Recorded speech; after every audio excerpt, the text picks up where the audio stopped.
Connecting Consciousness Show on Wolf Spirit Radio.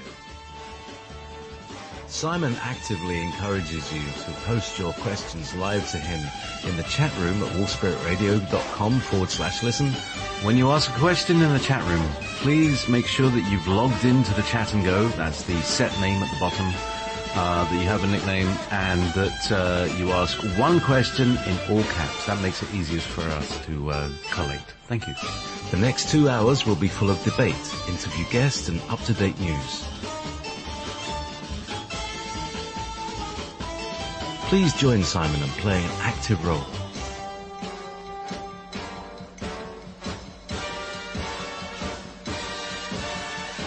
Connecting Consciousness Show. You're listening to Wolf Spirit Radio. Oh, yes, you are. And this is the Connecting Consciousness Show with Simon Parkes. Good evening, Simon. How are you doing today? Yay! Yes, yay, Simon and JP, it says here. So now you can tell the delay, because you'll hear this, everybody will be hearing this in about 2 minutes' time. So, shall we, well, first of all, do you have any special announcements that you want to make first? Whether they were going to play their trump card. We've had the run-up to this through the economic situation generally. There have been a number of meetings, and Friday just gone, the key members of the International Monetary Fund had a meeting with the Fed.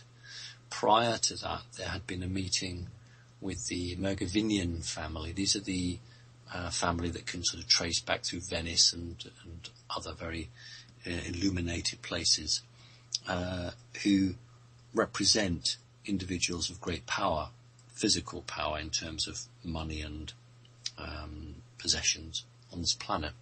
And for those who are following the news, they would have recognized that it was an incredibly important moment, because both the president and the vice president met with representatives and the Fed Bank. This is the first time in the United States of America's history that both the executive, and for British people that means the president and the vice president, met with the Fed. That's never ever happened before.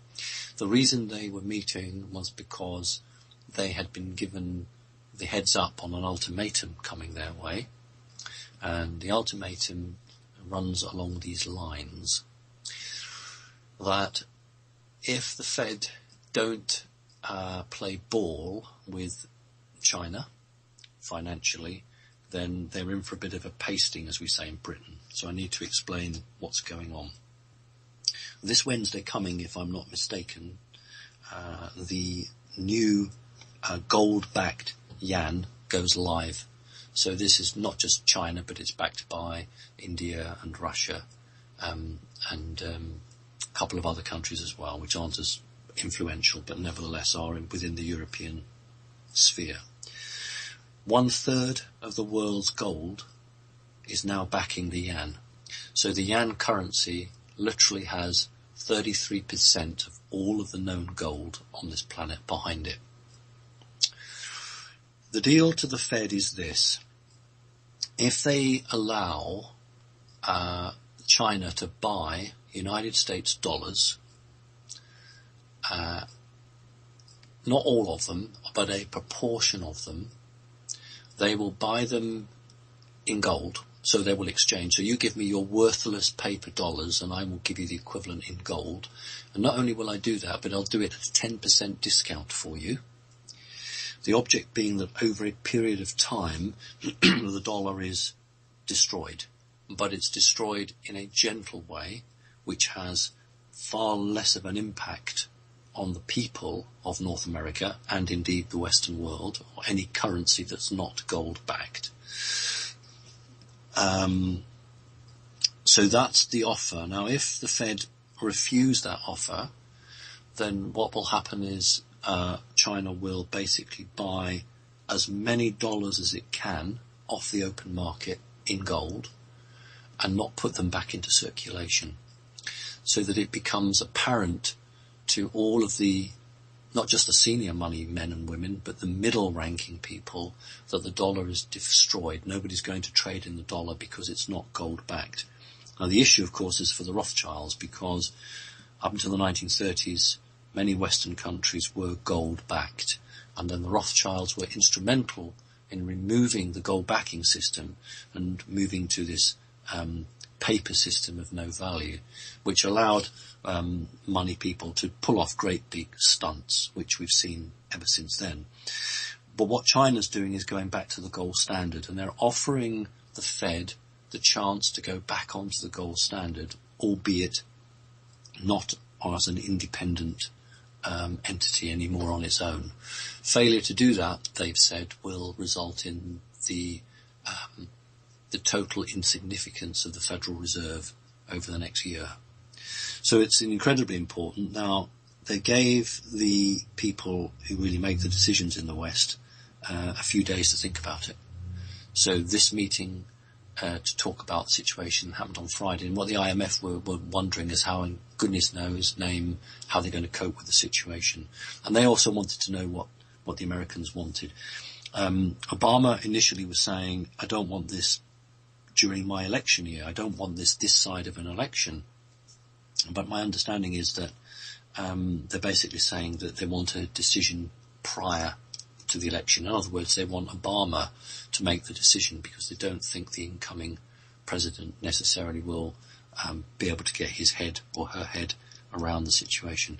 So it's very, very important. What we should be seeing very, very soon is an increase in gold and silver, bullion. A number of people in the know are already buying their gold and their silver. We should see a spike in that. So it's playing out. It's I gave those dates, didn't I? June, July, and it'd be very, very interesting. We've got this big meeting in May, followed by the June, July situation. So financially, we could see a devaluation of the United States dollar around about the 30% mark if they go for the number one option. If they don't go for the number one option and they go for all-out economic war, then I really don't know what that would do to the dollar. It would be worse than the 30% devaluation. So anyway, JP, that's the latest. You won't find that in the newspapers, but you might begin to see it leaking out on somewhere on the news. One of the organisations quite driven with this is what we call the White Dragon Society.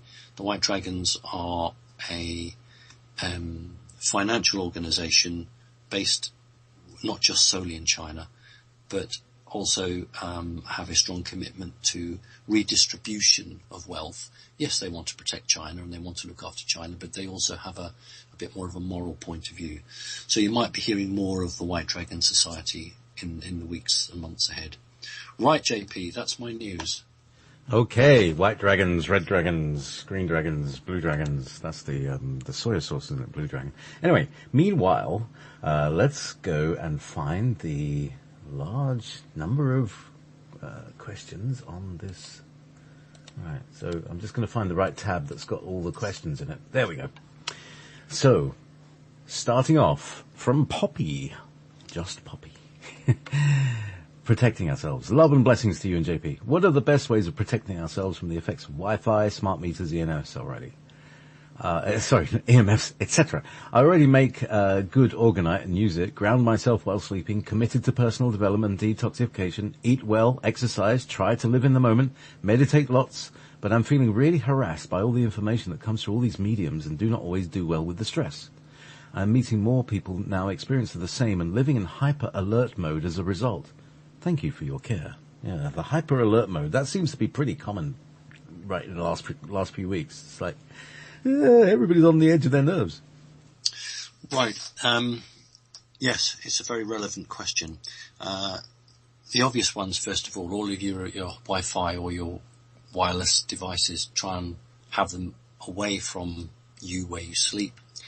Try and ensure that they're not in the same room that you tend to spend most of your time with. You can download an app, and unfortunately I don't know what it's called, but if you go research it, you can download an app which you can put onto your phone, and it will read the energy strength of these devices and will tell you whether they're in the safe or harmful level. And that's actually a really useful thing to to do. You can go from room to room with that. It may seem very obvious, but when making mobile phone conversations, do not press the phone against your head. In the early days the phones came out, there was quite a lot of debate about skin cancer, and that suddenly disappeared as the big corporations thought that their billions of dollars of profit were going to be affected, and all of the scare stories as they were seen completely dried up. I know of a number of people who have had issues from holding the phone too close to their head. So when you have it on speakerphone, if you can't have it on speakerphone, do not press it up against the sides of your head. Right, you talked about Orgonite. It can work. There's no doubt about it. I've actually seen a meter reading. Anything within a few centimetres, it's not too far afield, but a few centimetres of a properly constituted Orgonite device will reduce the strength of these emissions by 25 to 30%. If you have your piece of Orgonite with the metal coil in it and the shavings at the bottom, that will even reduce it by 50 to 75%. So it's not just the Orgonite on its own. One of the things that Wynne Keach and I have been looking on is the possibility of having a material that we could paint, for want of a better word, onto the backs of mobile phones, onto the backs of Wi-Fi devices, which severely reduced the emissions without affecting, your wireless devices. It's one of the things that we're looking at as a very real possibility. So it's a really important question. Finally, just to finish off, do be careful of these new LED lights. I've actually got some here. On their own, they're absolutely fine, but don't, for heaven's sake, go down the road of these lights that have other circuits added to them to play your music or to do other things, because what's not clearly understood by the general public is that the light that is emitted from these ultra advanced new technology LEDs are operating at the same frequency as Wi-Fi. Now that can't be a coincidence, can it, JP? So you could potentially send a message through to someone's light bulb. And this is something that we've got to watch out for. And I did a talk in England, in Newcastle, just before the holidays, Christmas holidays, where I made people aware that, you can get your app for your phone and you can play music from these ultra new light bulbs. So your light bulb has an inbuilt speaker. Now, why on earth you'd want to play music from a light bulb, it doesn't matter, because the way many, many people are, they just want it. It's brand new. No one else has got one. I want that. The problem is that you are introducing technology into the house which doesn't just do what it says on the label. It might do other things as well. So, really good question. It sounds to me that you're doing everything that you can physically. What I'd like you to do is to go onto the internet and look and understand how Wi-Fi works and see what cladding or material you can obtain to reduce the Wi-Fi. When a device sends out a message, sends out its signal, it generally sends it in a radial way, like you drop a stone into a pond and it all ripples out. Well, if you don't want the whole house bathed in that, is there something you can obtain that will basically just keep it into a cone shape? So if you have, your front room and your dining room and your hallway, and you could just have that protect it with your Wi-Fi field. But if you're in the kitchen, for instance, you have a screen of some sort, whether that's made of Orgonite, that you can actually move to reduce the rays coming into parts of the place where you live. So do some research on that. Very good question. Thank you for writing in. Yeah, it's very interesting. We also use a material called shungite, which is graphene, fullerene. It's a mineral as well, isn't it? Yeah, it's a carbon-based mineral. It conducts electricity, weirdly, because it feels like a piece of stone or plastic.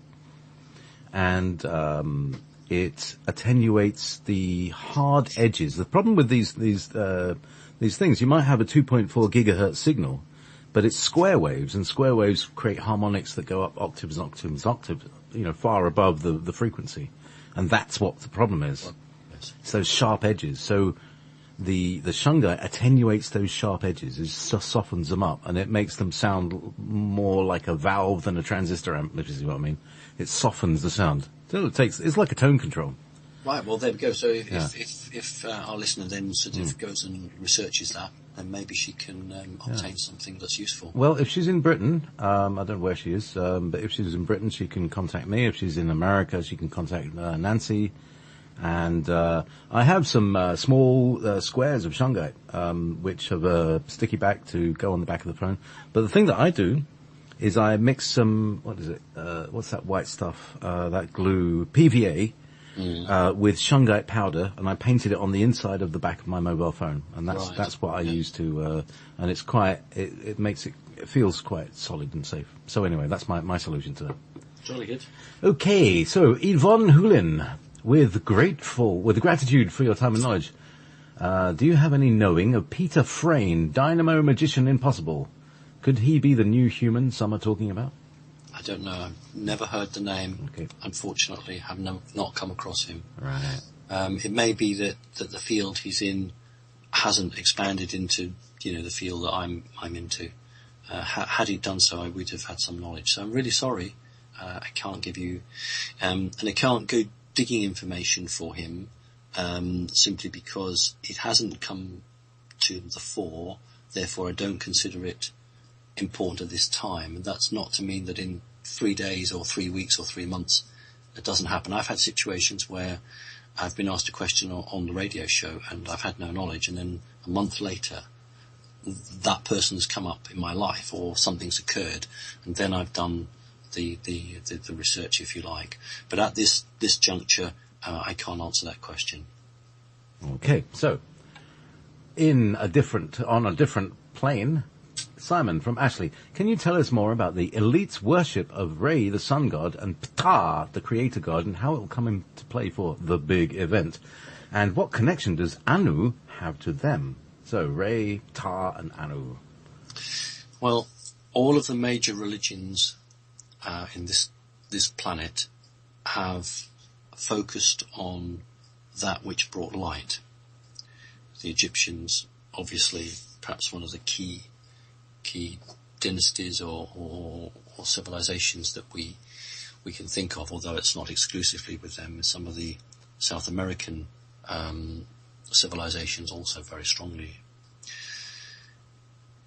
Because of the way a mammal is built, we're more active in the daytime than we are the night. Therefore, the sun was always seen as a metaphor for chasing away the dark.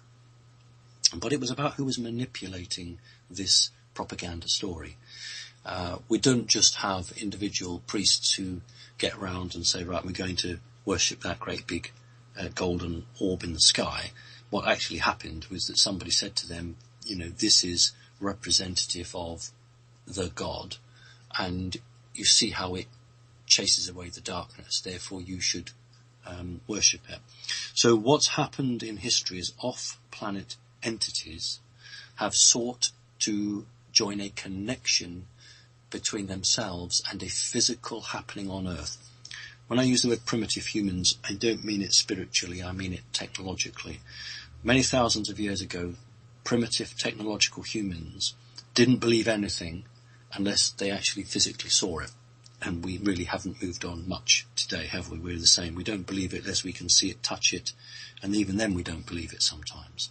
So what off-planet entities who were seeking to control and dominate civilizations, or a civilization on this planet would do, would be to connect themselves to a well-known happening, whether it's the eclipse of a moon, whether it's the rising of the sun, whatever that might be, and to say that that they were connected with that, so that there was this worship of a object which was celestial, which gave energy through, and because the entities had connected somehow to the priests, then they were able to draw on that energy. Throughout history on this planet, individual members of ruling elites off planet have sought to find a niche for themselves. So someone might say, I'm the sun god, I'm the moon goddess, etc., etc., etc., all seeking to find a niche for themselves so they can obtain worship. And you have one god who is the overall god in the pagan system, and then you have all these lesser gods, but each god has his or her own niche. They're responsible for this, responsible for that.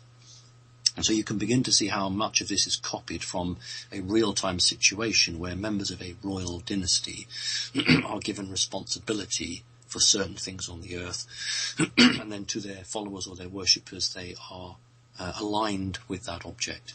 In terms of Anu, Anu was the senior of prehistory and history itself, and therefore didn't actually align himself too greatly. One of the possible alignments would be with Zeus from Greek history, or Zeus became Jupiter in the Roman history before the Christian religion took hold.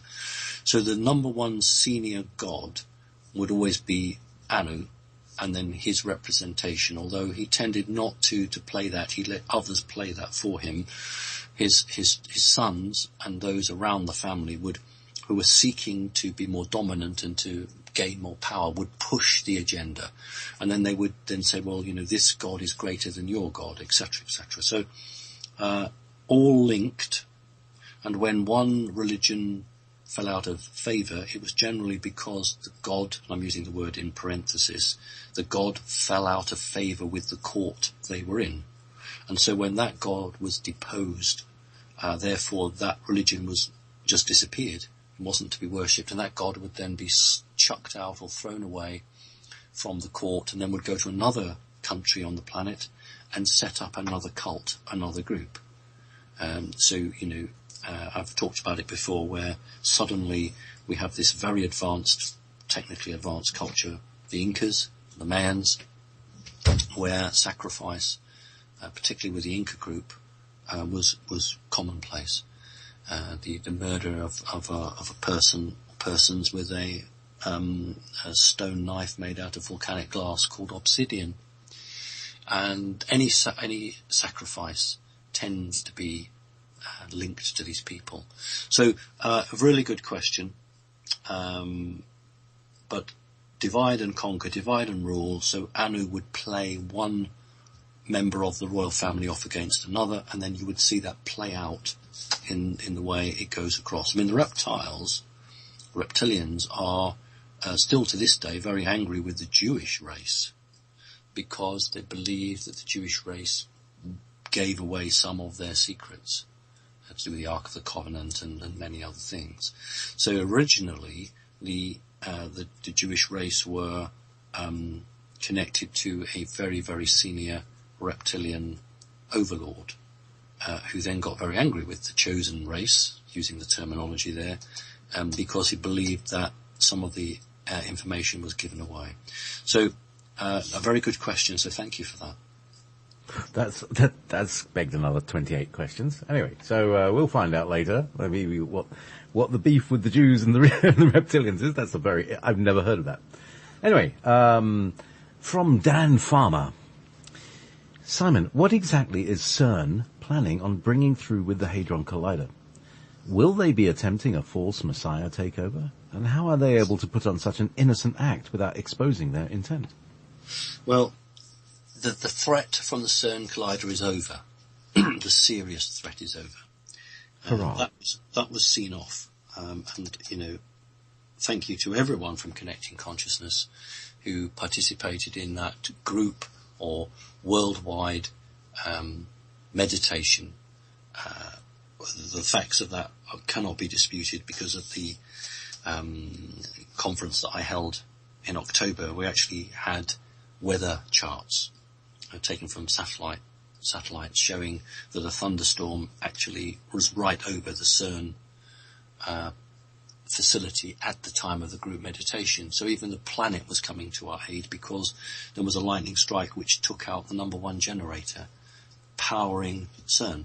So, the individuals of Connecting Consciousness need to understand that they were able for a short period of time to connect with the consciousness of the planet, and for the good of the planet and for the good of all good people, the planet actually came to the aid of those who were trying to do some good. So the crime that was going to be committed wasn't committed, it was prevented. But the questioner is right to ask this, because there are other things of a lesser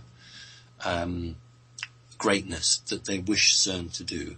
CERN was a host of things. It was a huge experiment in the impossible. The impossible being trying to open a portal to bring in nasties, as we say in Britain, bad guys, as you say in the States, an attempt to bring in a whole army of evildoers. That was thwarted, and by CERN's professionals themselves, they admitted that a whole, 0.8 of a millimetre was punched into the fourth dimension. So if for nothing else, the benefit of CERN has been to prove that the fourth dimension exists. I know that scientists have proved it mathematically, but they actually have science now which shows beyond doubt that there is a fourth dimension, because they stuck a hole in it. The hole was only 0.8 of a millimetre. I don't know what that is in real money, 16th of an inch or something.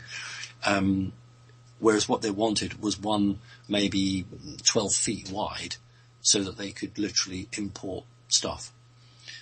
They did open a communication channel, because you can now communicate, or they can communicate between the third and the fourth, but that's all they can do. So that was the major objective of CERN at that time, and what these bad guys often do is they create a terrorist attack, or there's a loss of life somewhere on the planet at the same moment that they are seeking to boost power, because those souls who lose their physical body and die, their physical body dies, of course, but the pain and anguish felt, these bad guys can harness that pain and anguish and use it to elevate the energy that they're using. So we often see a loss of life somewhere on the planet when something else is going on of a technical nature. Because there's only so much electricity these devices can use. When they want the higher outputs, they have to go to the psychic energy. And when human creatures lose their life, there is, for a short millisecond, a massive burst of energy. And these guys know that, and that's what Sacrifices is all about. It's using that energy. Anyway. That's fascinating. That's what they call louche, the distress. Yes, that is caused. So not only is it the distress of the actual event, but also the families that are focusing on that person, they can suck off that. They can vacuum that off, can't they? You are absolutely right. And that's why on television they will go round and publicly interview people who are families or friends of people who've lost someone, so that we can all then hear the terrible, terrible feelings of this person, and then millions of people over the planet quite rightly feel for that person, and then these bad guys can go and try and hoover up, as you say, that energy, so it's a second going around of it. To get back to the question, the object of CERN, because of its technology and because of the way it works, and because it's not actually very beneficial, it can be used or bent for many wrong purposes. So creating holes for bringing things in, literally a focused array. So it's like a phased array in many ways. It can bend and send energy as a beam. Not very good at altering weather, but slightly better at giving earthquakes, and we've had several earthquakes this last week. I'm sure some people are aware of it. One yesterday was as high as 8 on the Richter scale, although fortunately there haven't been any tsunamis from that. But there are huge numbers of earthquakes on the cards Just want to let people know that, but not at the moment in America. So CERN isn't the threat it was last year, but it is still a threat. So thank you for that. It's a very good question. Yeah, the old ring of fire is kicking off a bit. So, now, here's a very, very interesting question. That is, this is from Buffy. Do you know anything about the May 23rd, 1948, when one single company gained control of all textbooks? How much information in mandatory education is false versus truth? Good question. That's interesting. What I do know is that artificial intelligence, 1 year after the Roswell crash, sought to try to pool or coordinate information technology. Now, back in those days, information technology, of course, was the printed word. It was pamphlets, leaflets, and books. And after the Trojan horse of the Roswell incident, the planting of advanced technologies on the Earth, AI then started its long journey to control and manipulate information. One of the ways that you do that is that you have senior people in media organizations, and you then try to dominate all of the world's media or the themes of the media through that one portal or that one channel.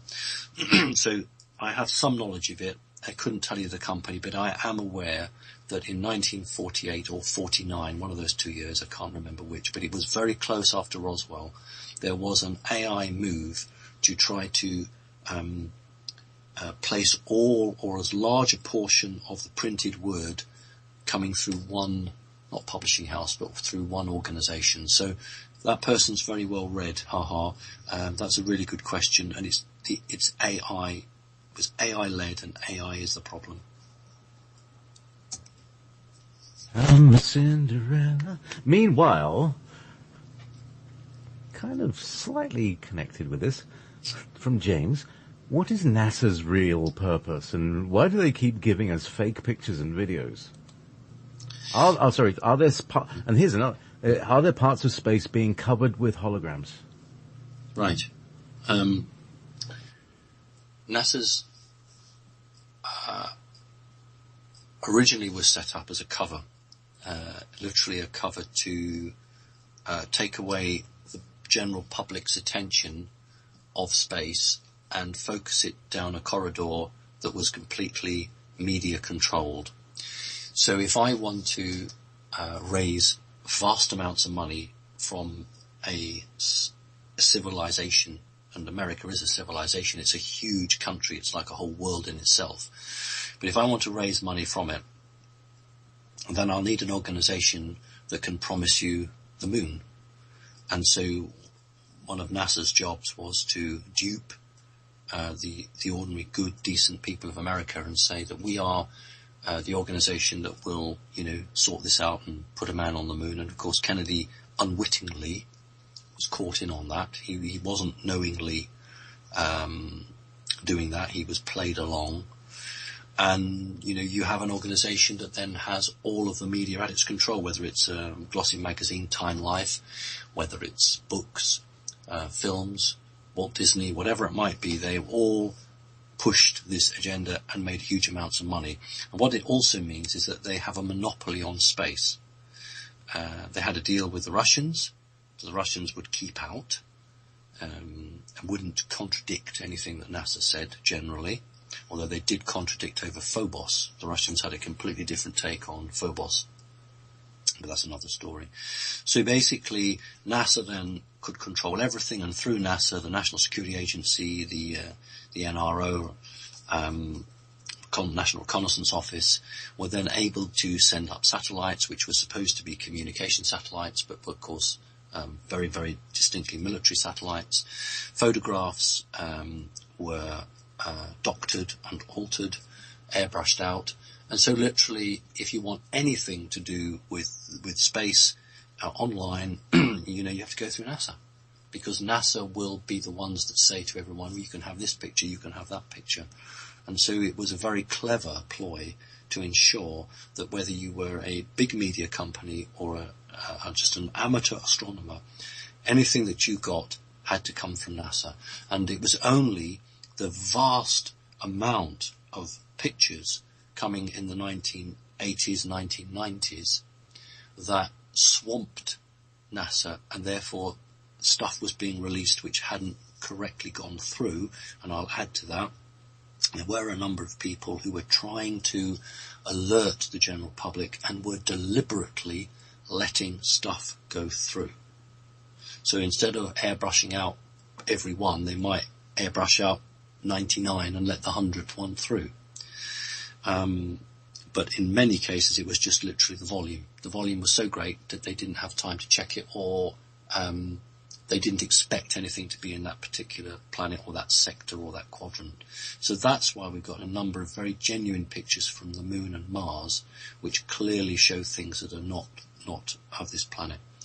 So that's it, really. And when we have anything that goes on in space, NASA has a special link with the National Security Agency, and I know this absolutely for a fact because I know somebody who knows somebody who actually did that, and there was I think it was between 5 and 7 second delay on all communications whenever there wasn't anything from space, and there was literally a guy sitting there who could then just switch it off or cut into it and do all sort of things, so that the people on Earth who were listening those second delays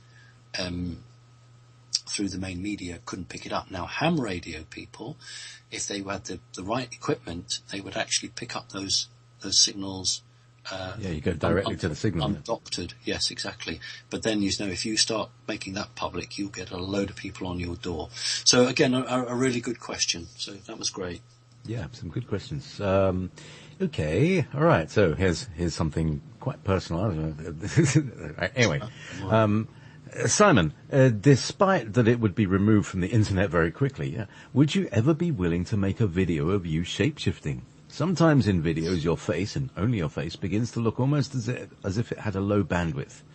Is this shape-shifting, or just the camera quality, or actually that you've got a low bandwidth where you live? That's probably mostly, there's a whole load of conspiracies about everything, and, like when we're doing shows, we get taken down and all this. Perhaps it's just low bandwidth, what we call artifacts of low bandwidth. Anyway, to answer the question, Simon, It's actually a sensible question. It's actually a serious question with all the humour in there. Although I will have to say that I've done, obviously in the last 6 years, I've done quite a few radio interviews and radio shows, and on a number of occasions it has definitely been taken down. And when I did a TV interview, and the TV cameras were here, and this is a mainstream British television company, it's not, one of the family group who are there to try to push the agenda. This is a mainstream TV company. And the guy was in my room at the top of the house, and he said, I don't understand that. He said, my batteries have just gone flat, right, on the camera. So fair enough, that happens. He put in new batteries. He said, don't worry, I've charged all these up, the new batteries, and they didn't work either. They were all drained. And then he said, someone, and he's obviously a cameraman from a big television company, so he knows what he's talking about. And the actual words to me were, we are being jammed. He said, my wireless microphone is being jammed. Unfortunately, he had an old-fashioned analog microphone with a cable. So, not just mine, but many people who wish to challenge the authority and the elite, who wish to try and put a different picture to the general public, will, from time to time, have that interfered with. In terms of shape-shifting, I am capable of shape-shifting, yes, but not in the sense that David Icke would talk about. We have a number of groups here. When a reptilian takes a human overlay, and this is, of course, the bit that lost David Icke many friends, possibly or potentially because the way he described it accurately, but because he was very blunt and matter-of-fact about it, there were many people that was a statement too far. And he would have been inclined to have been a little bit more careful with how you introduce that. But nevertheless, David did what he did, and I would never ever criticise David. I've got the highest regard for him. But basically, you can overlay a human. You can actually have the image of a human, but you're not. That is a full-bodied shapeshift, and that for many humans would be terrifying to see that. But for many, many people on the planet who have a sizable amount of reptilian DNA or a sizable amount of reptilian soul to them, they will be capable of changing their eye shape. That's actually quite common. There are people who can produce patches of scales, if they're reptilian, on their arm or their hand. That's not crazy, that's not off the wall, that's actually real and genuine and can be done. In most cases, it happens when people least expect it. It's usually through high tension. There's something very important happening, or there's a lot of energy being released. Sometimes when people are being interviewed, on television, and they're not very used to it, that can create a lot of stress, and sometimes they may get a change. But what I wanted to say was that that's immediately seen as evil and bad, and that's not the way to look at it. The way to look at it is to say that people have many, many strands of DNA connecting at the moment, and, I want the 12 strands of everyone to be connected. And when you connect with a particular strand, you are connecting to that family member or family group, and therefore you could make a change that's like that person. So I've met people who, in old money, are 5'5" on Tuesday and 5'7" on Wednesday, which is physically not possible. But if they're connecting with a DNA strand and they are connecting with a family, their physical body will change. So it's not the shape-shifting that's wrong. There's nothing inherently wrong or evil with shape-shifting. It's the person behind it. So if Fred Bloggs, as we'd say in Britain, shape-shifts, does that make him evil? But if George W. Bush shape-shifted, might that be evil? So it's the person's value, the person's intent, and the history of that person. That's what's dangerous, not the fact that a person can shapeshift. So a fun question, but some serious points to it. Thank you. Oh, absolutely, and thank you for being open like that.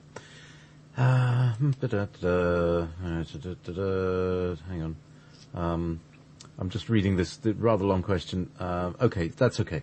Because he mentions a person, and I was wondering if but this is so. He's been following a friend on Facebook who needs to be mentioned, Mike Janich, or Dutch Sense, for his extraordinary work on exposing the governments around the world for using HAARP to create man-made earthquakes, such as Japan's 8.9 earthquake a few years ago. And the Banda Aceh and the Chile's earthquake and a few.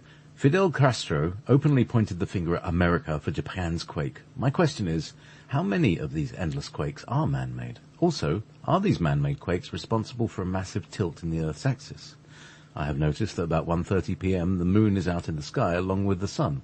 Is it normal for the moon to be visible at this time, or am I noticing something strange? So, HAARP, I think, is the basic one, or are the endless quakes man-made? I think you can see the moon and the sun at certain times of the year. It is possible, but please consult an astronomer, but not an astronomer who's paid for by NASA. HAARP, more and more of the quakes are attributable to HAARP or HAARP-like technology. Yes. Just as the drought in California is being affected by HAARP. You see, if you bounce waves, you can actually force denser clouds, rain-bearing clouds, away. And what HAARP, I believe, is being used for is to prevent precipitation, to prevent water-bearing clouds occurring over the California region or part of the region.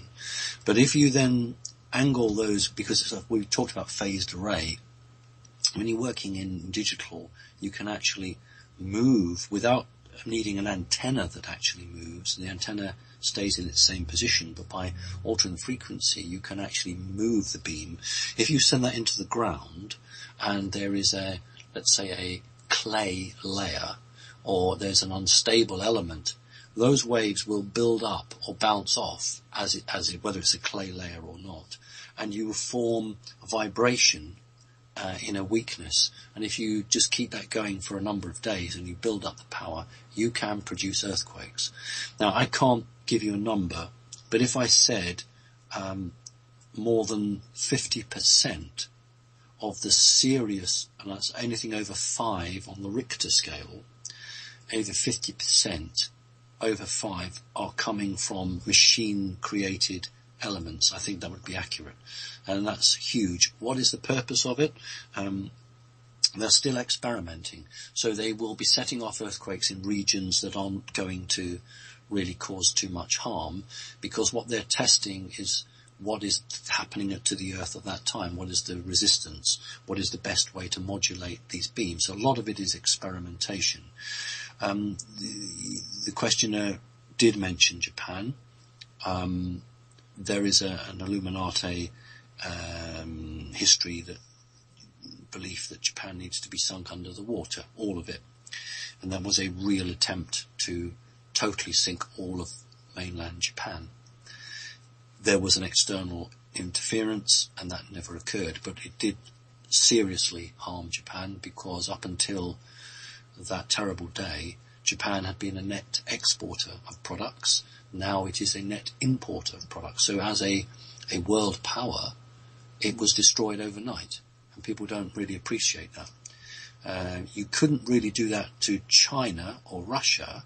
China, because China's so big and is not like Japan. Japan was an island. You couldn't do it to any of the possessions of China or Russia, because you would bring about a third world war. So what they tend to do with these devices is use them on countries that can't hit back, and when they want to make a example of somebody. So if a government doesn't do what the elite in the Western world want them to do, then they punish them. And in Japan's case, it was nearly the ultimate punishment. So it isn't just HAARP. There are a couple of other devices as well, and there's a device actually orbiting the Earth, which they use as well. But yeah, another good question. Thank you. Right, yeah, earthquake machines. I remember Fulford, people put down Ben Fulford, but do you follow Fulford? Because a lot of the things that he's saying are the same things that you're saying, or are you both getting from the same sort of sources? I don't really follow anybody, and that's not made in ego or arrogance, simply because I have my own route to follow. The information that I get, it's Ben Fulford, I think you're referring to. He's American, so he will be receiving information from American intelligence agencies, I would imagine. He's Canadian, actually. Is he Canadian? And he'll still be American. He's got the he lives in Japan, and he speaks both Japanese, and he's connected with these dodgy organizations, Yakuza's, and the red, the green, the black. Was he involved in banking and money? He was in Forbes magazine. This is a banking magazine, isn't it? It was banking. That's right. So, Forbes journalist. Yeah. All I can tell you is, as far as I'm concerned, he's genuine. He is genuine. I believe he might have been a CIA asset, and has a conscience. So I think he's a good guy, and I think that what he does come out with is probably worth listening to and acting on. But that's really all I know about him. Yeah. So I would say that Ben and I are getting the same information, but from different sources. Good, because he's talking about these dragon societies and the red dragons and the white dragons and all of this stuff, and he's been talking about them for years and years and years. And everybody's saying, it's just all disinfo. No, but it always plays out the way he says it is. So the white dragons are genuine. There's absolutely no question about that. There was an attempt to set up a counterforce, the red dragons, but the white dragons are the good guys. Right. Okay. So white is good, red is not good. Okay, so moving on from Japan all the way over to Italy. Cue the mandolins. Okay, from Filippo. Dear Simon, is Venice going to have an important role in the near future for the global agenda? Rumours say that the Republic of Venice will rise again, as there is an international interest for this to happen, bringing Italy down and restoring its borders as they were prior to unification with the other nations of the Italic Peninsula. I received news about a major event to occur during the summer that will change the local geopolitical map. It looks like a corridor from Venice and Austria through Slovenia and Hungary is shaping to join Russia. Only Ukraine currently is in the middle. What do you know about this? Thank you for your work. Filippo from Verona. A gentleman from Verona. How beautiful. Yeah, I think you're right on the button there, my friend. The elite, the Illuminati, have long had a very, very romantic attachment to Venice.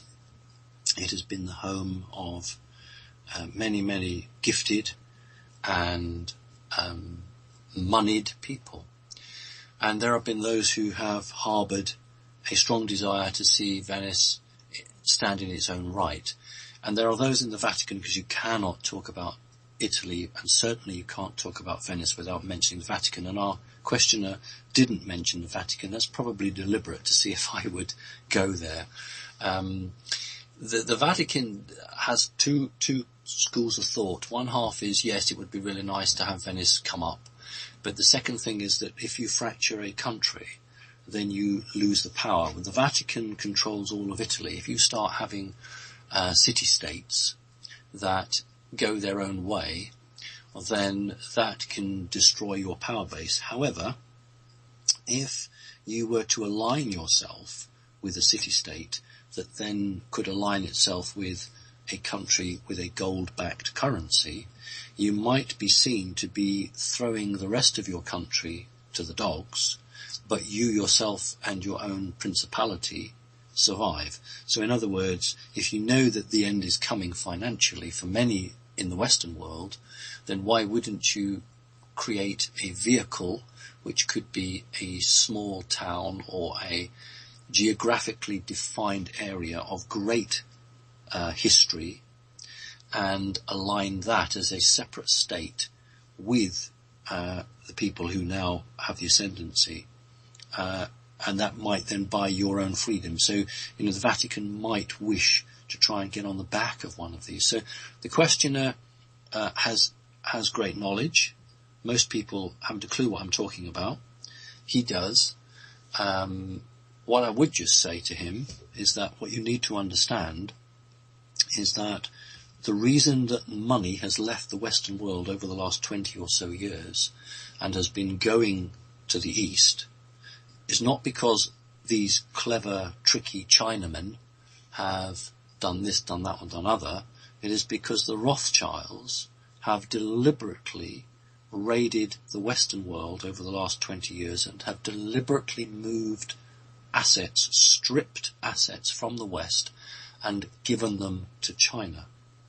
Because when you are in commerce and trade, that knows no boundary.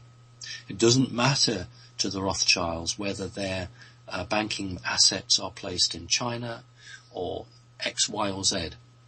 What matters to them is that they survive a situation which could be catastrophic. So what they've done is they've moved the energy and the resources and the metals to China, and now China is the power. It's not the military power, but it's now the economic power. So we need to understand that much of what we're going through is manipulated, but what's happening is that it's been taken out of the hands. These people have manipulated a situation. It's like the questioner, what if Venice became an independent city-state and then went and joined somewhere else? People try to jump on the back of that and manipulate the situation.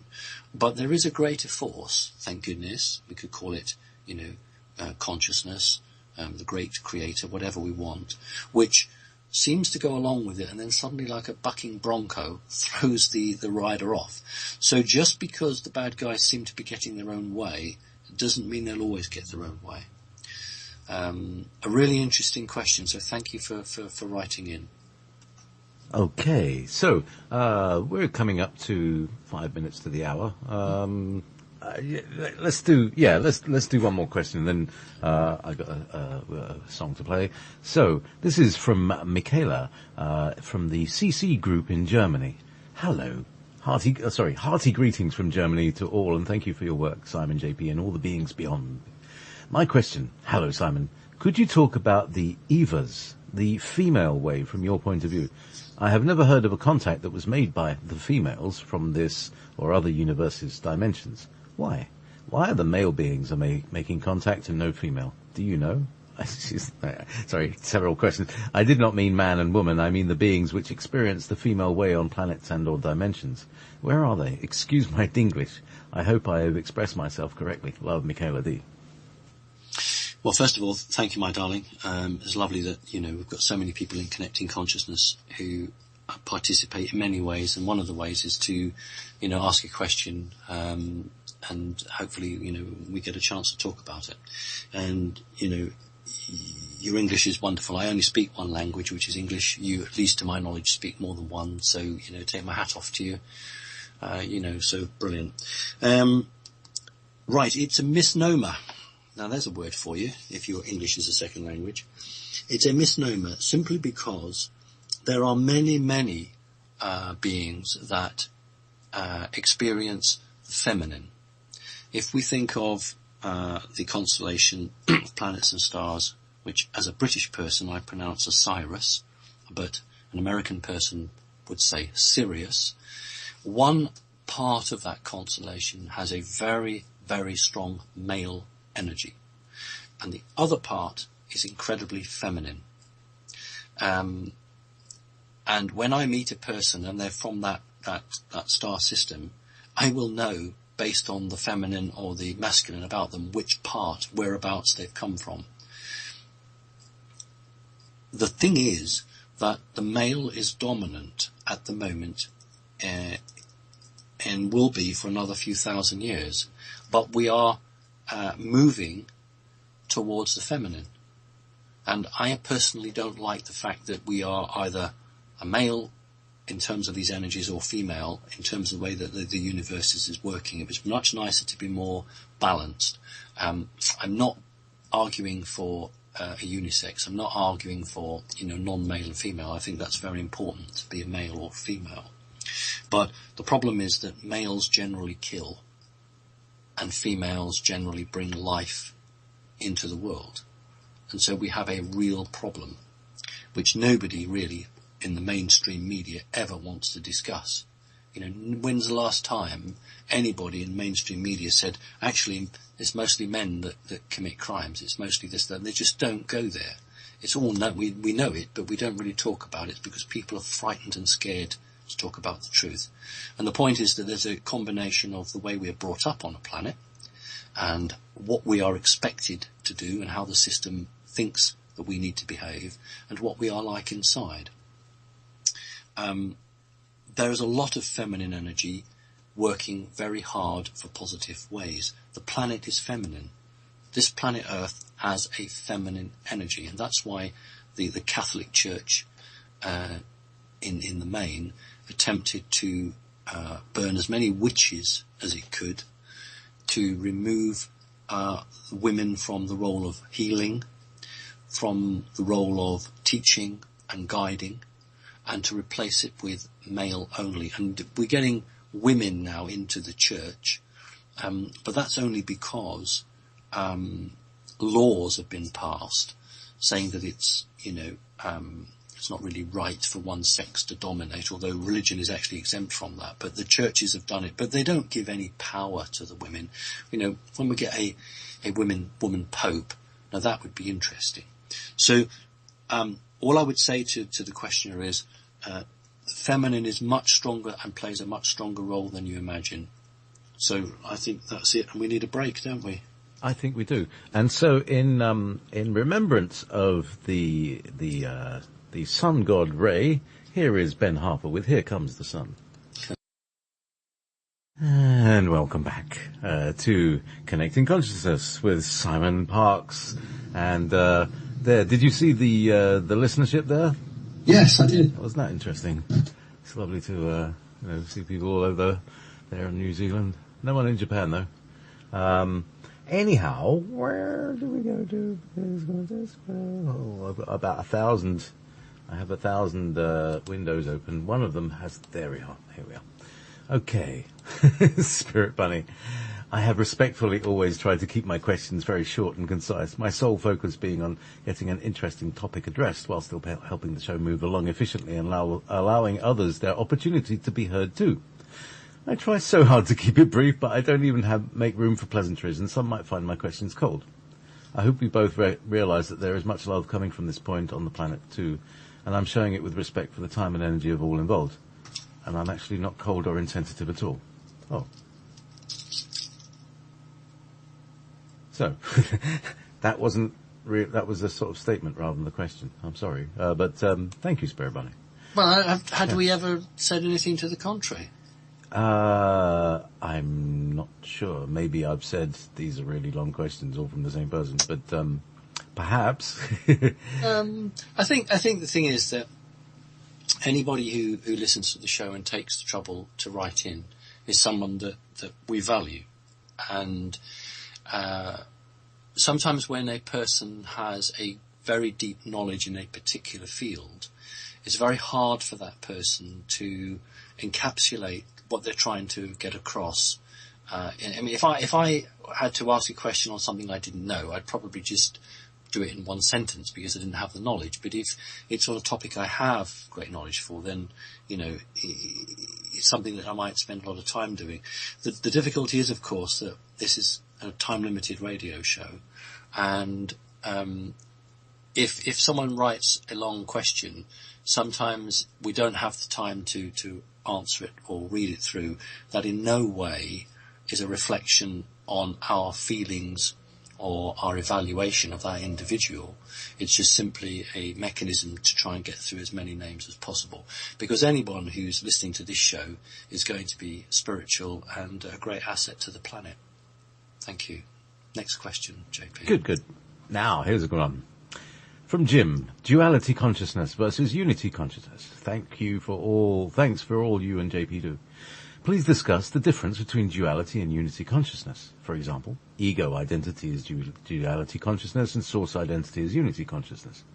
The soul experiences both, but is under the power of duality consciousness of the ego identity because the ego identity uses the energy of the survival instinct. Source identity recognizes that and understands that power, but provides its objective love to dissolve the duality of ego identity. The ego identity is not rejected, but loved to relaxation and willingly gives up its hold over the soul. And this is a long and difficult process. There must be a passion for the truth, a passion for source. All right. So that's another, I don't know. So that's his seed discussion that he wishes for there to be discussion and debate, as it says on the box. Well, that's the primary reason for coming to this planet, is because there isn't another planet anywhere else. And that's a big say, but it's a fact, where the human creature, or the creatures that inhabit the human bodies, have the opportunity to really know who they are and to make a decision. And I say this when I consult with people, that 100 years on this planet is equal to 100,000 years anywhere else, if you learn your lessons. When we are faced with a situation here on the planet, we either run away from it, in which case we don't learn, or we face it, and then we decide whether we're going to learn from it. And if we learn from it, and then we are advancing ourselves. And so the questioner is really asking about us as a living creature with one perspective, and leaving that one perspective, and then actually understanding that there is something much wider, that we play a role within that. We have to make a choice as to whether we exist for ourselves and are very isolated and working purely for our own benefit, or whether we are prepared to step outside of that, to embrace the fact that there's a greater need and a greater good and a greater connection, and whether we can embrace that and be part of that. So all of us, for a greater or lesser extent, are faced with that at some point in our lives, and for many of us it's an ongoing thing. And our evolution in terms of our development as our soul is whether we understand that and whether we can work towards it. And sometimes we take 2 steps forward and 1 step backwards, but as long as we're always trying to strive towards that. So it's not a question for any philosophers necessarily. It's a question for spiritual people, because you could go to university and study this for goodness knows how long and then write a dissertation, write 1 million words on the subject, but not understand why you're on the planet. Whereas you can give your last quarter or your last 10p to somebody who's genuinely hungry, or you can give blood to save somebody's life, or you can do something that benefits another person and doesn't do you any good at all. You have learnt more and demonstrated that you have learnt more about your role and the connection to the planet that you have than anybody who might have spent God knows how long, writing a book on the subject. So everyone develops at their own speed. And you could sit in a room with a number of people discussing this for hours, and we don't have that. But it's a very good question. It's very in-depth and very, very detailed. But basically everyone has to make a choice on this planet. They either live for themselves or they live for others. Thank you. Thank you very much. This is from Ingeborg from Germany. So, creating the future. Hello, Simon.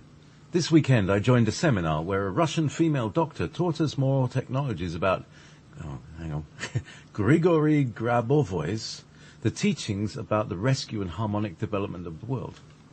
I decided to use this not only for my personal development, but together with my spiritual peace group, help mankind to regain our soul power and the freedom to live in peace and love and caring. I have a lot of ideas for healing, dealing with animals and plants, a new money system that leads to obviate the need for money, education, etc. But by listening to your sessions, I learned a lot about the others, the extraterrestrians, and those of inner earth, the benign ones, and the archons and those in between. And I'd like to ask you for ideas how we as transformed and loving people should meet and treat them. I believe that even the darkest archon is a divine soul and one day will turn to source. And what about I think she means AI. I know that our expectations, supported by meditations and the Russians' techniques, will create a morphic field. I want to be careful about my part of creation. Much love, Ingeborg. One of the hardest questions to answer, actually, because on the one part, my view is that when something is innately evil or seeks to conquer and destroy, and you go up to it and you extend your hand, it will chop off your hand. But the other part is, well, unless you show love, unless you actually go in with that open heart, how can you expect to change anything? It reminds me of the days of Davy Crockett and some of the people who forged the frontier, and some of the Puritans, the churchgoers who were in those first groups, and they used to always leave their door open to their log cabins. And the local people would come in and hack them to death.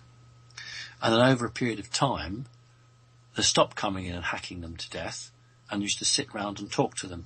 So those who gave their lives made it possible for the rest of the community in the years that then came afterwards to actually live peaceably. The difference is with artificial intelligence, it is not divine. Now that's a big question that we need to be clear on. Artificial intelligence was not created in the divine sense.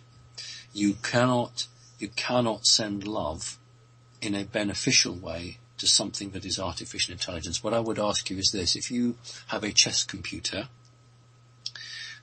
or your motor car, which has a computer, or your computer on the television, on your table at home, try and send it love.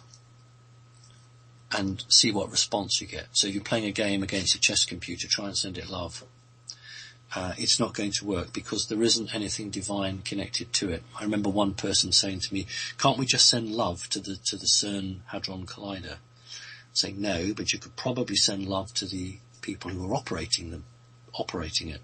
So we have to be very, very careful. I'm respecting I'm not being cross here. I'm respecting the questioner, because the questioner has come into the field through the spiritual side, through understanding that the trees, that the rocks, that the plants can communicate. The questioner has actually understood that, and then her world has been added onto by the understanding that there are external forces to the planet Earth. And then the questioner is saying, well, I wish to treat these people in the same way as I treat the rocks and the trees and the animals. And that seems perfectly correct and right. The difficulty we have is that we don't, as a human race, have an awful lot of time. Unlike those early pioneers, if we leave the door open and we all get murdered in our beds, we don't have the time to develop and work over many generations to make that friendship, if you like. We have to evolve quickly now.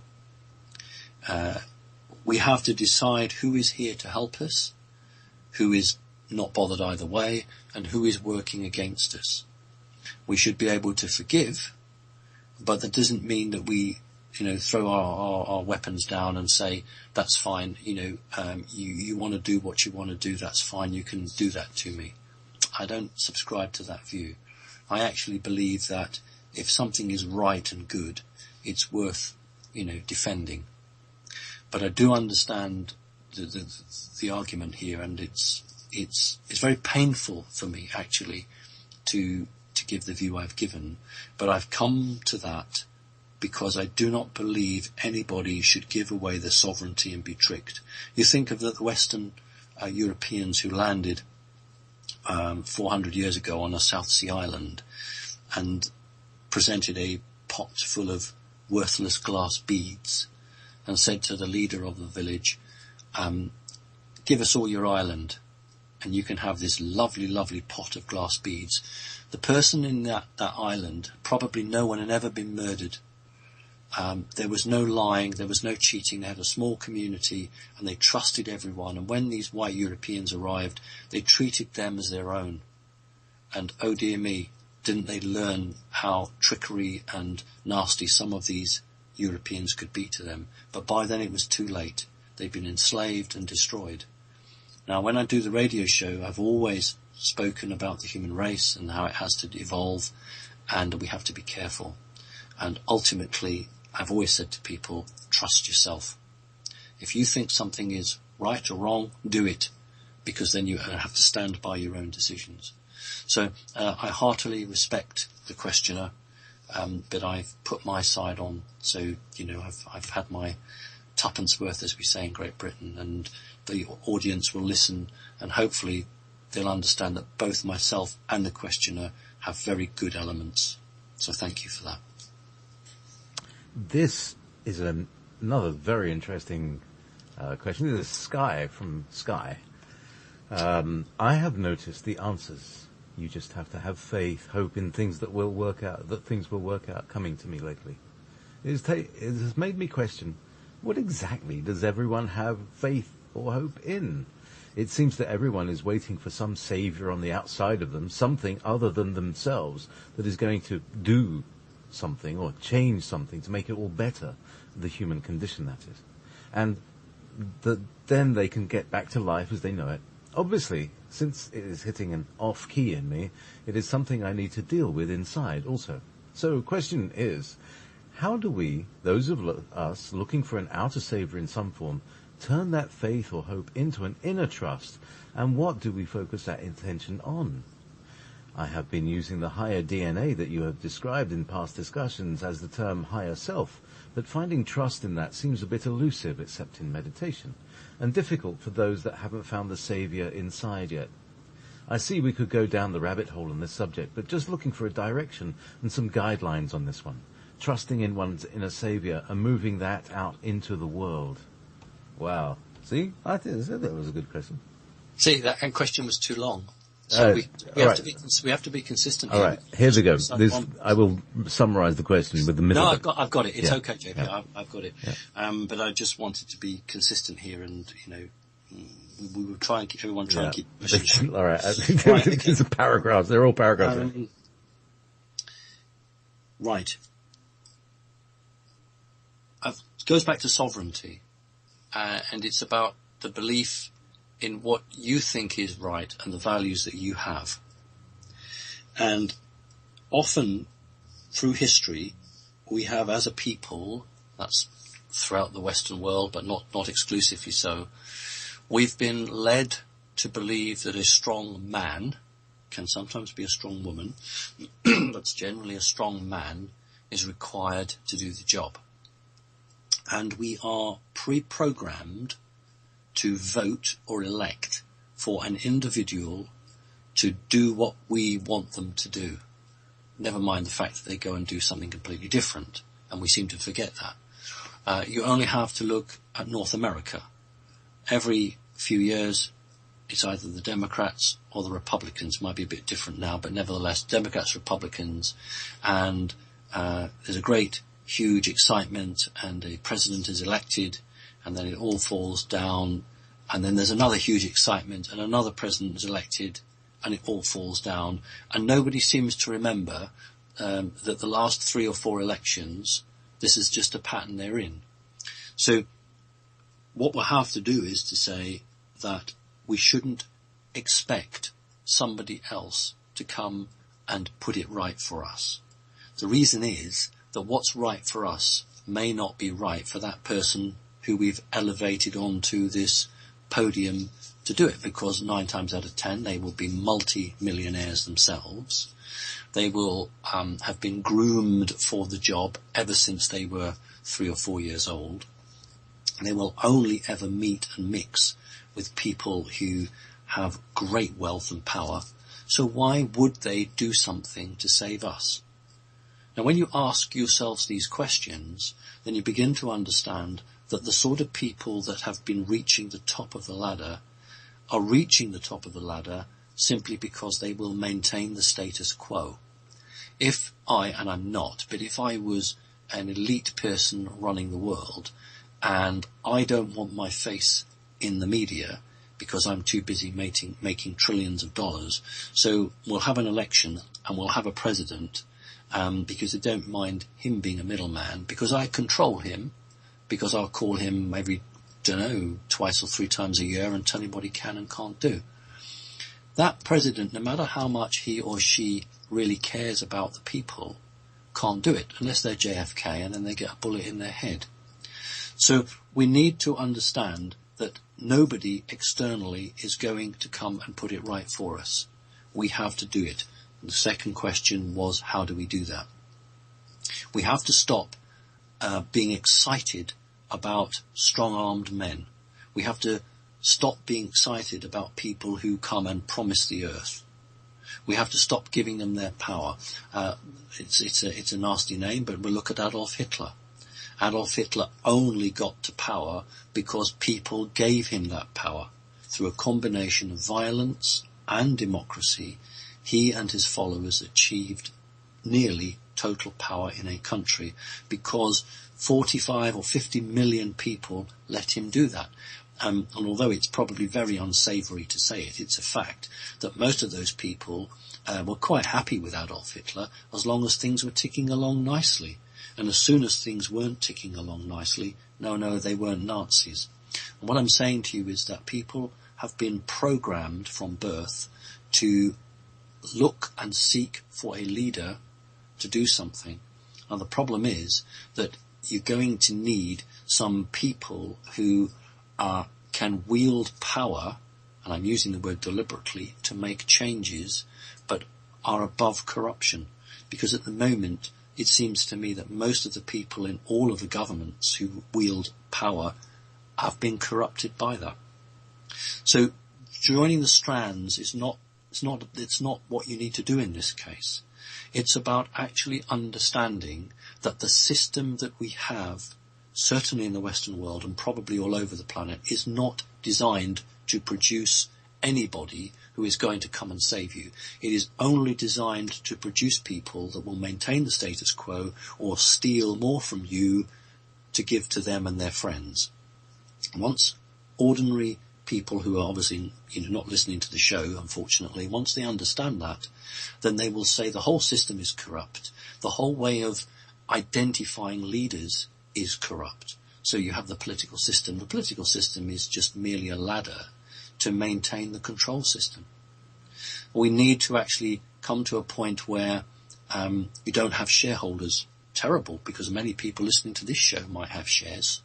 But when you divide and rule, then you are going to create people who say, I'm better than you, I've got more money than you, I've got more of this, I've got more of that. And until we can get away from that, and we can get away from the money side of it, we will always be looking for somebody who's going to protect my interests. So I believe in this, therefore I want someone to protect me there. I believe in that, so I'm going to want someone there. And until we can have someone who says, actually, it's all trash, it's all rubbish, we need to start again from the beginning. What the Western media did not report was when the people of Iceland literally threw out, physically manhandled out their parliament, their constitution, part of it was written on Facebook, because they wanted as many people as possible to contribute. Now, you wouldn't ever, in Great Britain or America or Canada or Australia, have a constitution written on Facebook, because that's not how we do it. We might get people write things on there that we don't want. That's what I mean. You need to remove people from power who have that mindset. And you need to have a system where equality and truth and love and understanding is much more important than how much money are you going to give me. So a really good question, and I was in danger of going on too long. So thank you. No, it's very good and impassioned. So get you going. That's what this is what everybody's listening for, right? So now here's from Maria Z, member of the CC group. Gin and use of copper. DJ Gin. Dear Simon, thank you for all the valuable information and the knowledge that you provide. My question is, in order to block the gin, has the use of pure copper equivalent result and can be used as a substitute instead of the iron? Thank you. That's a clever question, because I think the person may actually have more knowledge than they are letting out on. I don't believe people try and trick me or try and catch me out. I just think that they have a lot of knowledge and they genuinely want an answer. Copper works providing it has a mantra on it. So copper as a metal on its own has absolutely no effect whatsoever. But if it has the correct mantra or spell, as we would say in the Western world, but that's not really the right terminology here. If it has the right incarnation, if it has the right mantra, then it can be used to banish jinn, yes. But iron as a metal needs no symbols with it. It needs the energy connection of the wielder, the person who is using the iron to command the jinn to leave. Iron on itself is a very, very useful device for pushing a jinn away. Copper on its own does nothing, so that's my answer. So the iron is a repellent, they don't like iron, is that right? Yes. Is that what you're saying? So I remember you saying something about get the biggest piece of iron you've got, and I'm thinking, what have I got? I got some kitchen weights, like. Absolutely. Kitchen weights, fantastic. All right, listen, I'll answer your question, JP. A long time ago on this planet, science and magic were one. There was no division. Science was magic, and magic was science. And then some very gifted people started to do drawings, like Leonardo da Vinci and others, cogs and wheels and pulleys. And the human consciousness said, I can understand that. you pull on this rope and this wheel turns, and when that wheel turns it makes this cog move. Suddenly that became science. That led to the cell phone, the mobile phone, and the motor car, etc. But alchemy and other things that were healing, that was suddenly consigned to magic, and that took a dive underground. The creatures that we call jinn belong to this history of this planet before this split, before science became separate from magic. So they operate, although time moves forward in the sense that we would understand it on this planet, these creatures are connected to a time when magic was science. And iron holds magic. That's why you won't find any jinn whenever a meteorite. There are two sorts of meteorite. There's what we call a stony iron, which only contains a small amount of iron, and there's what's called an iron meteorite, which is almost pure iron. When a pure iron meteorite falls, the disruption to any jinns around is quite phenomenal. So iron itself is a very powerful deflector of jinn energy, but when somebody who has both the right and the strength to wield the iron combines with it, then they have the power, for good or ill, to command the jinn, and the actual correct term is to command the jinn. So when I'm working with clients who have placed iron under their bed or wherever it might be necessary, then I will energetically connect with that iron, and so that jinn is then gone, removed. And just as in the same way though, but in reverse order, King Solomon used an iron ring to force jinn energy to help speed up the building of his Holy of Holies, the King Solomon's temple. So it's understood in law and magic, and it's because it's very powerful that you will very rarely see any soap opera, documentary, television show talk about iron, because they don't want ordinary, as they see it, ordinary people having the knowledge, because many bad elite people use jinn to control good people.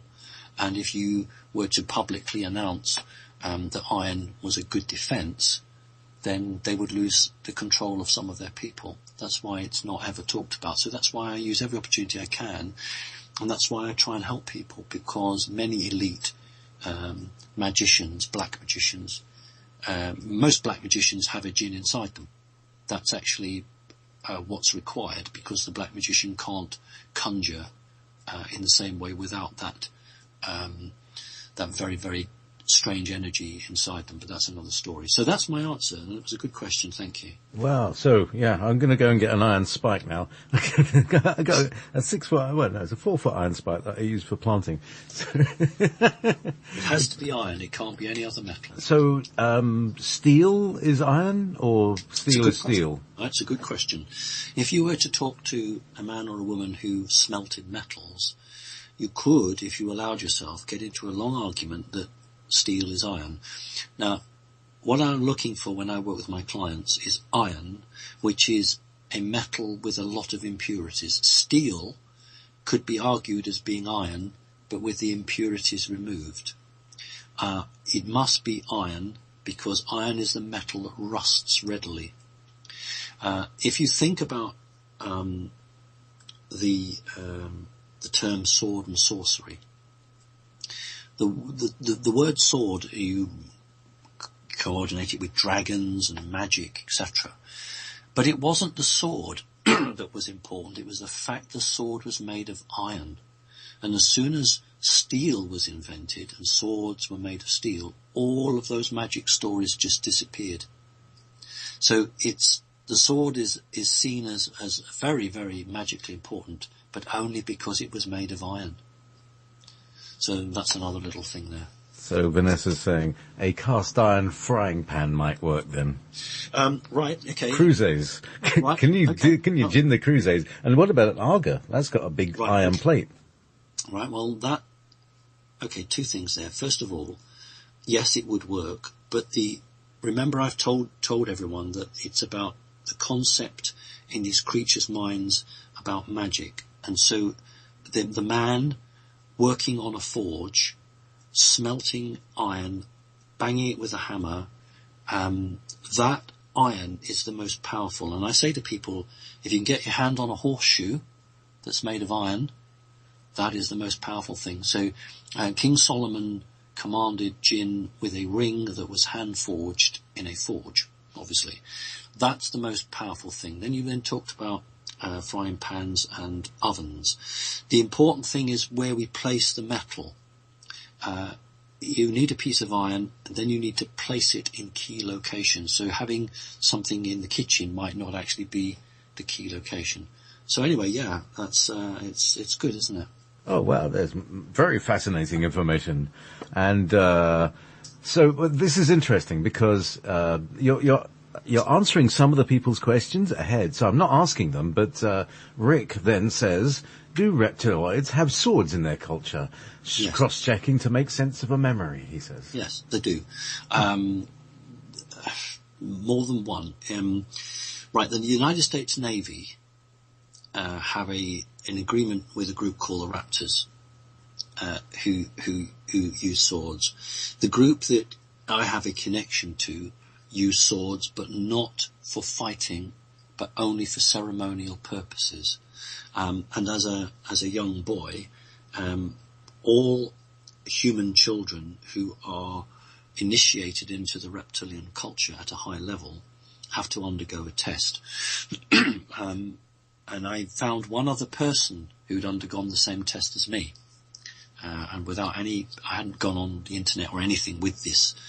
So they were genuine. You won't find it in a book. You won't find it anywhere. You only know about it because you do it. So it was amazing to find somebody. Unfortunately, they failed, or fortunately, depending how you look at it.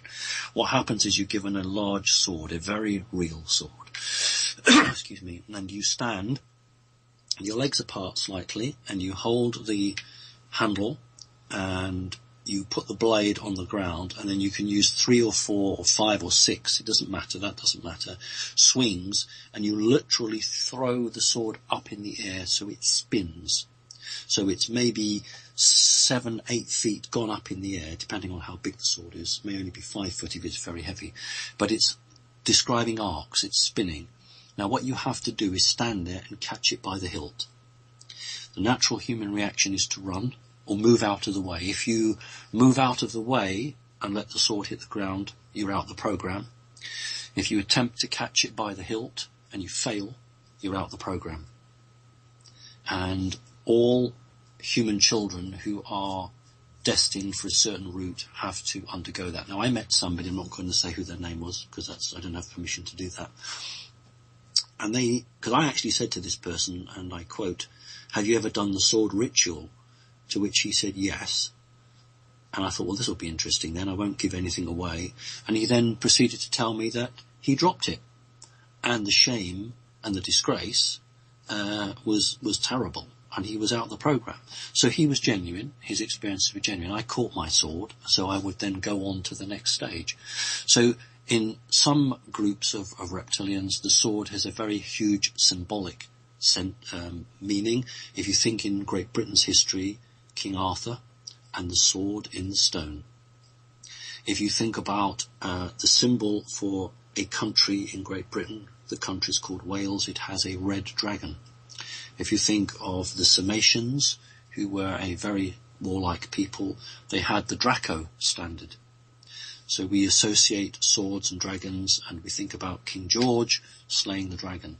So swords are very important to reptilian cultures. Some use them actually for fighting, and some use them just for ceremonial purposes. So thank you for the question. From Sasima. Hello, Simon and JP. When I was around 5, I had a visit, during which I thought it was my sleep. The lights of my bedroom went on and the door opened.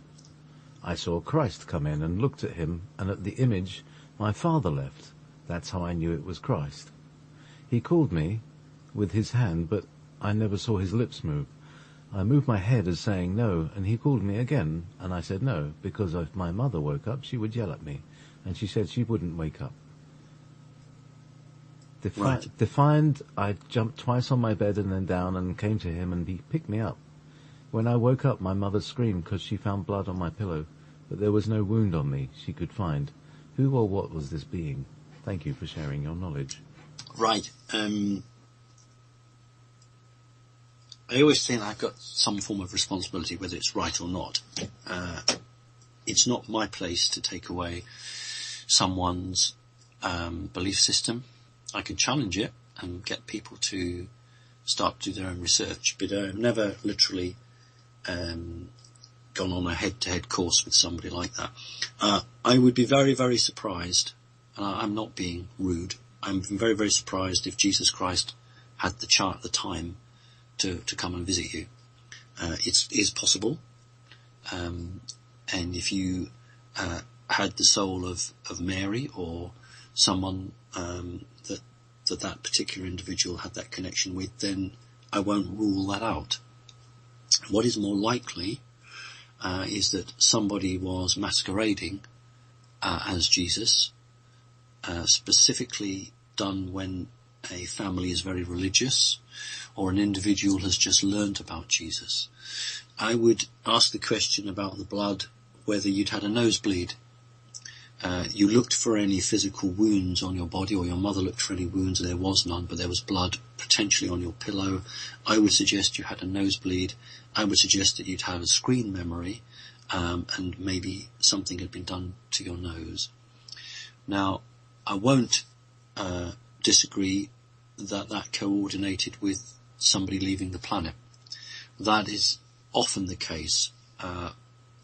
Some entities have the ability to map the future, and how useful to implant an incredibly strong image if I was to send something to a person at a moment when I knew that one of their loved ones was going to pass away. So it's manipulating time, and it's using timeline. So I would suggest that it wasn't Jesus, it was somebody who appeared to be Jesus. If you had a bleed, I would be interested if you checked to see if you had it from the nose. And I would also be interested in what other experiences you had from that. So, yeah, that's a very interesting one. I'm being careful and cautious. I'm not trying to be aggressive, but I personally don't think that Jesus had the time to come and visit you on that night. Thank you. From Anne Ishikawa. We all have a bit of reptilian DNA, but is it true that 15% of the global population has a dash of alien DNA that prevents them from being mind-controlled via Earth-based technologies? If true, why? Thank you for all you do, Simon and JP. Love. That's a far more complicated question than you perhaps appreciate, or maybe you do appreciate it, and that's why you've asked it. First of all, as probably the first white man to go public and say that the majority of black people cannot be controlled by mind control off-planet entities, which makes them stronger, actually. But having alien DNA or alien makeup doesn't mean that you are free from mind control. Sometimes it's actually it's the worst, because if you have a connection to a particular dimension or a certain energy, I call it the back door. So somebody who's a black magician and has had many past lives in Venice as a black magician working for the Vatican, and then incarnates on this planet again and is not a black magician, they will be drawn to the occult. They don't know why, but they're just drawn to the occult. And before they know it, they're sucked in. And so they may have off-planet makeup to them, but it was no defense. Where it is a defense is when you have such a proportion of off-planet makeup that your psychic abilities exceed those of the people who wish to do you harm. In other words, you have out-evolved through either artificial means or through unfair means, but you've out-evolved the people on the planet. I've always said that a true reptilian, a true reptile, knows what you are thinking before you're consciously aware of it. And I'll give you an example. Let's say you were in a tunnel. Doesn't matter where it is, you're in a tunnel, and your immediate thought is to run. Before the chemical electronic signals from your brain go to the muscles or the nerves in your leg to tell you to run, that reptilian will already know you're going to run. And here's perhaps something that's more interesting. A genuine experiencer once said to me, I'm a bit worried sometimes, Simon, because I'm in the kitchen cooking and preparing food, and I'll have a knife. And I know these entities come and visit me when I'm in the kitchen. I'm really worried that sometimes they'll see that I've got a knife in my hand and that I could do them harm. And I said to her, you have no reason to worry at all, because they are reading your mind and they'll know your intent before you've even decided it. So they'll know that you don't intend to use that knife for anything other than chopping vegetables. So it's understanding that your best defense against a negative force is to completely reject it and say, you have no power over me. I'm aware of who and what you are. I don't allow you to come within my space. I don't allow you to invade my mind. Whatever agreement may have been made in the past, I repudiate that agreement now. So I'd say to people, if you have something that's negative that's bothering you, then just get rid of it. And if you believe strongly enough, you will get rid of it. So that was a good question. Thank you. So, Adam Alexander. I have a couple of questions, but I'm going to ask one of them. I would like to know what your views are on archangels, and if you communicate with them, and if you believe that archangels may incarnate as a human in order to assist with the awakening. Well, we are taught, if that's the right word, indoctrinated is probably a better word, we're taught that Satan, Lucifer, was a fallen angel. You know, we were actually taught that through the Bible that he was a good person who was an angel who then decided to be a bad person. So that's the religious take on it. I actually think that there are beings from what we could call the angelic realm. I actually think that there are beings who are very high dimension, above the normal 6th, 7th, 8th type dimension, very high, whose physical form is made or composed of sound wave energy and photons, light wave energy.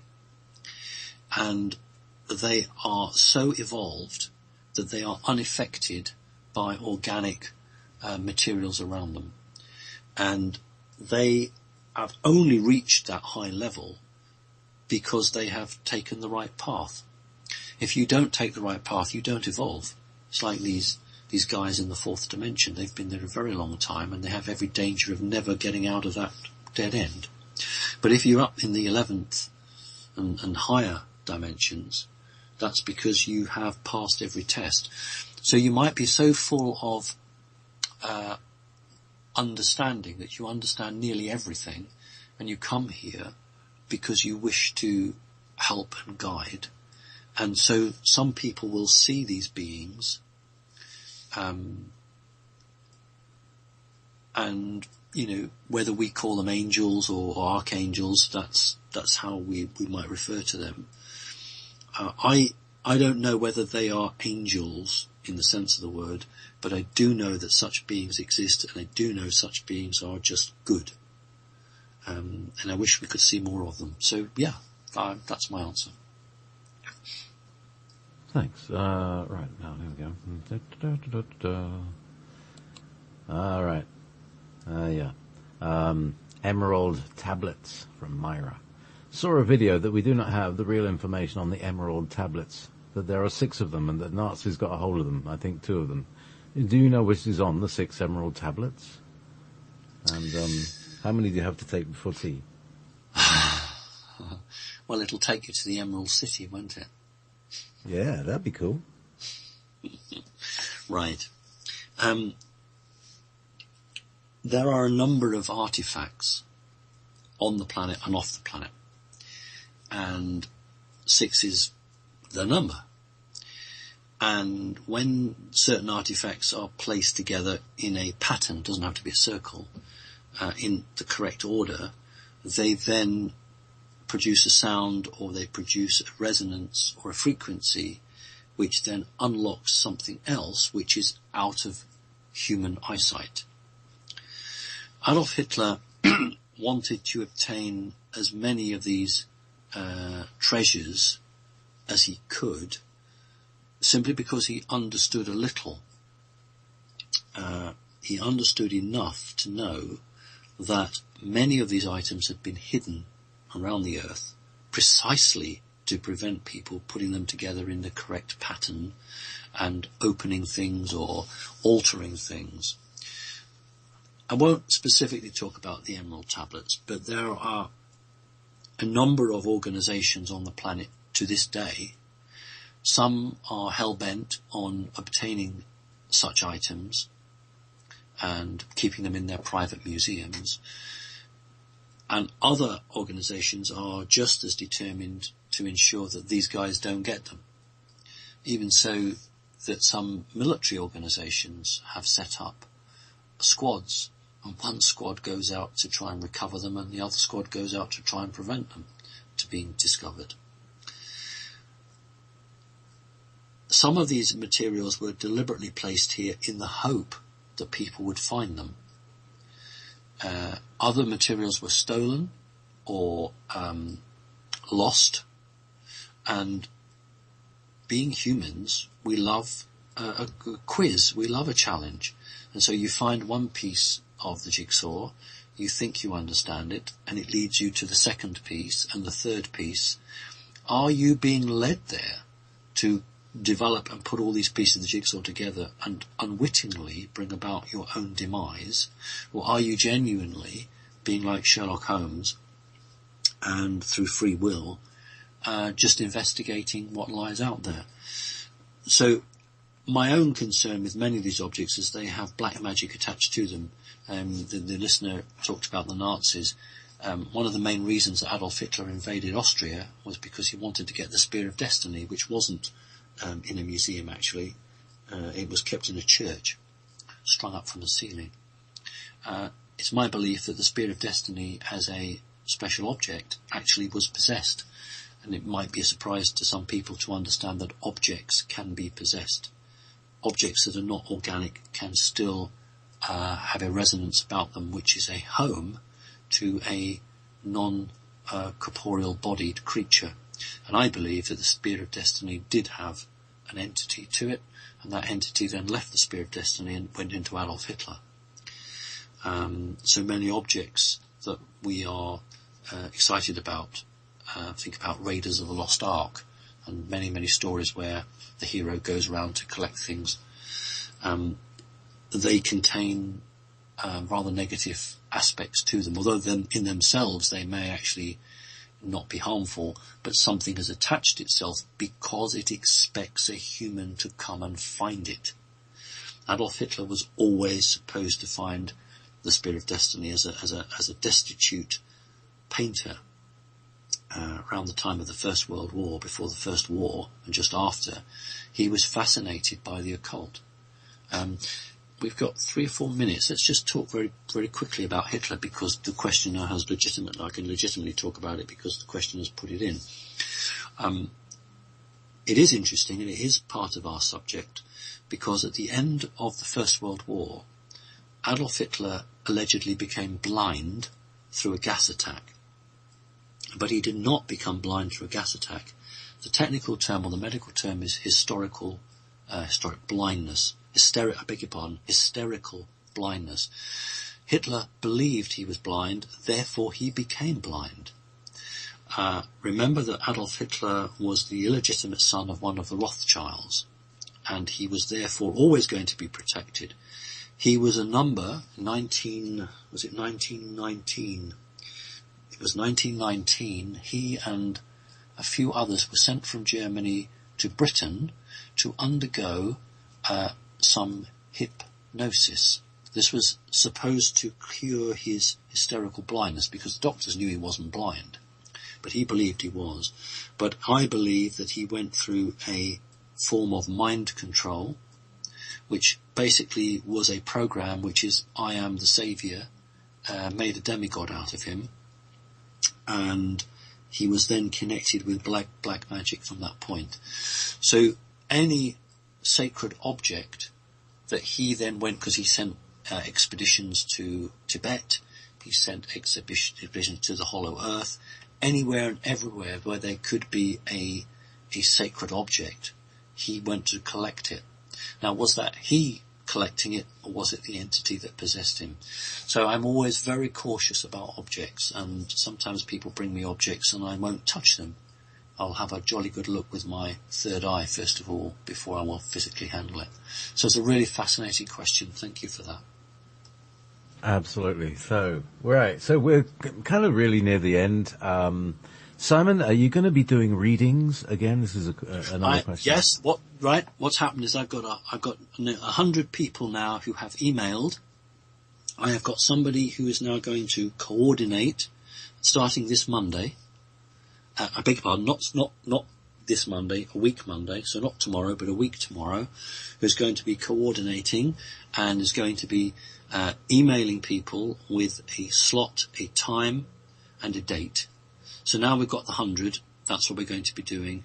And then what we'll do is we'll clear those and then we'll reopen again. So I don't want to get in a situation where I ever again hugely oversubscribed. So I have got someone to help me now. And emails will be going out in a week Monday, booking people. Good. Excellent. So, Simon Parkes, your second Sunday. It's been a little more relaxed, a little less intense than the last time, which is... Do you know why that is? Because I've got 2 shows a month now, therefore I don't feel I have to rattle off my answers and push it. That's right. I've got longer to take my time over it. That's good. So, and with that, a little drum roll. Good night. Connecting consciousness.